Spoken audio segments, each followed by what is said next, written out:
Okay, today for CIS 110, we are going to be removing the power supply from the system. First step is opening the case. Okay, the power supply is here. I like to disconnect it first. This is the P2 connector, which is 12 volts, which in this system is not used. Here is the 20-pin P1 connector, which provides 12 volt, 3.3 volt, and 5 volt. And here are our 4-pin Molex connectors. They're kind of hard to get out sometimes. That one doesn't want to let go.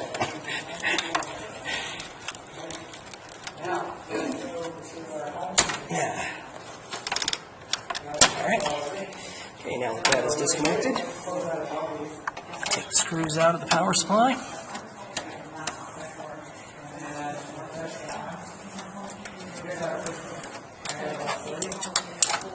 Make sure to set that aside somewhere safe so they don't fall. And then the one on the outside of the case.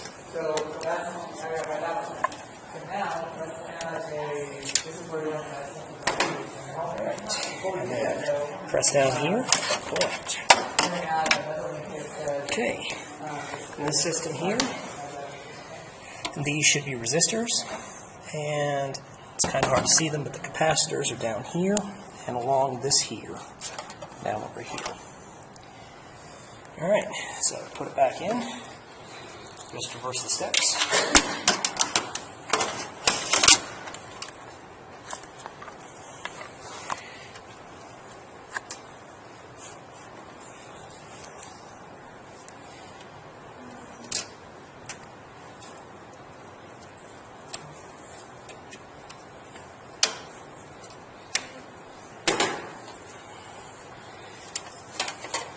Funny thing about this metal piece is the first time I opened this system, it wasn't connected. So I had to learn how to install this piece.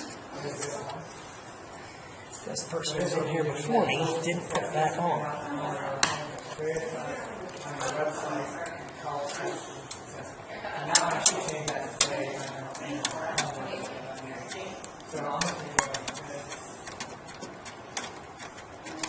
Alright, now we just plug everything back in.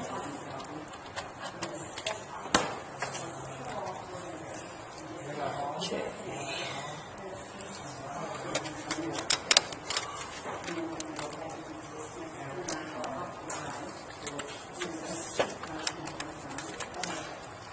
All right.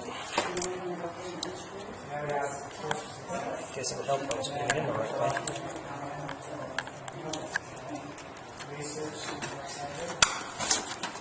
Okay. Did I say that those did 5 volt and 12 volt on the Molex? Mm-hmm. Okay.